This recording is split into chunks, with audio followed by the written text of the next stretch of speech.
Bollywood star hero Saif Ali Khan దుండగుడి చేతిలో కత్తిపోట్లకు గురయ్యారన్న విషయం తెలిసిందే. దీంతో సినీ పరిశ్రమ ఒక్కసారిగా ఉలిక్కిపడింది. ముంబైలోని సైఫ్ ఇంట్లోకి చేరబడిన దుండగుడు ఆయనపై కత్తితో విచక్షణారహితంగా దాడి చేయడంతో ఆయనకు తీవ్ర గాయాలు అయ్యాయని తెలిసింది. దీంతో ఆయనను హుటాహుటిన ఆసుపత్రికి తరలించి చికిత్స అందిస్తున్నారు. ఈ కేసులో దర్యాప్తు జరుపుతున్న ముంబై క్రైమ్ బ్రాంచ్ పోలీసులు తాజాగా నిందితుడి ఫోటోను విడుదల చేశారు. సైఫ్ పై దాడి చేసి మెట్లు దిగి పారిపోతుండగా ఆ దృశ్యాలు అక్కడి సీసీటీవీ కెమెరాలో రికార్డయ్యాయి.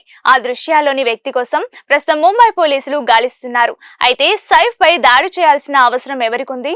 దాడి చేసింది ఎవరు? ఇంతకీ సైఫ్ అలీ ఖాన్ బ్యాక్గ్రౌండ్ ఏంటని నెటిజన్లు తెగ ఆరా తీస్తున్నారు. సైఫ్ అలీ ఖాన్ లైఫ్ స్టోరీ ఏంటో ఈ వీడియోలో చూద్దాం.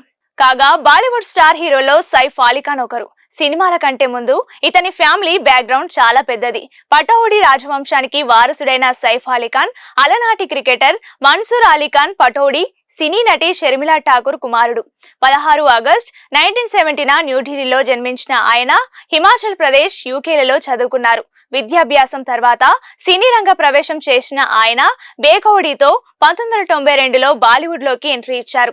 1993లో పరంపరతో మంచి గుర్తింపు తెచ్చుకున్న సైఫ్ అలీ ఖాన్ తనదైన నటనతో 3 దశాబ్దాలుగా అలరిస్తున్నారు. యాక్టింగ్, ఫిట్నెస్, వ్యక్తిగత జీవితం ఇలా సైఫ్ కి సంబంధించిన ప్రతి విషయం సోషల్ మీడియాలో హాట్ టాపిక్ ఉంటుంది. స్టార్ హీరో రాజవంశం అయినంత మాత్రాన ఆయనేమి కష్టాలకు అతీతం కాదు. సగటు మనిషిగా వ్యక్తిగతంగాను వృత్తిగతంగాను ఎన్నో ఇబ్బందులు పడ్డారు. 21 ఏళ్ల చిన్న వయసులోనే 1991లో బాలీవుడ్ నటి అమృతా సింగ్ తో సైఫ్ అలీ ఖాన్ పెళ్లైంది. ఈ దంపతులకు సోహో అలీ ఖాన్, ఇబ్రహీం అలీ ఖాన్ సంతానం.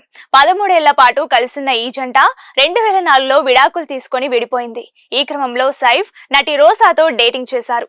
అయితే అనివార్య కారణాలతో వారిద్దరికి బ్రేకప్ అయింది. అనంతరం 2012లో బాలీవుడ్ స్టార్ హీరోయిన్ గా వెలుగొందుతున్న కరీనా కపూర్ ను ప్రేమించి పెళ్లి చేసుకోగా వారికి తైమూర్, జై అనే 2 పిల్లలున్నారు. స్వతహాగా రాజవంశం కావడంతో సైఫ్ అలీ ఖాన్ వేల కోట్ల ఆస్తులకు వారసుడు. పూర్వీకులు ఇచ్చిన దానికి తను సంపాదించింది తోడవడంతో ఆయన బాలీవుడ్ లో బిలియనీర్ గా వెలుగొందుతున్నారు. అన్నిటిలోకి పూర్వీకుల నుంచి వారసత్వంగా వచ్చిన హర్యానాలోని పటౌడీ ప్యాలెస్ ప్రత్యేకమైంది. దాదాపు 10 ఎకరాల విస్తీర్ణంలో ఉన్న ఈ రాజప్రసాదాన్ని ఇబ్రహీం కోటిగా పిలుస్తారు.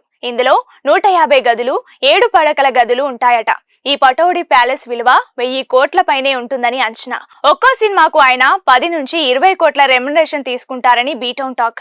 అలాగే బ్రాండ్ ఎండార్స్మెంట్స్, ఓటీటీ వెంచర్ల ద్వారా ఏడాదికి 28 నుంచి 30 కోట్ల వరకు సైఫ్ అలీ ఖాన్ సంపాదిస్తారు. ఇక లగ్జరీ కార్లు, విలువైన వస్తువులకు లెక్కే లేదు. మొత్తంగా సైఫ్ అలీ ఖాన్ ఆస్తుల విలువ 1400 కోట్ల పైనే ఉంటుందని అంచనా. వివాదాలకు దూరంగా స్నేహశీలిగా పేరొందిన సైఫ్ అలీ ఖాన్ ప్రస్తుతం ఆసుపత్రి పాలు కావడంతో ఆయన కోలుకోవాలని అభిమానులు, సినీ ప్రముఖులు ఆకాంక్షిస్తున్నారు.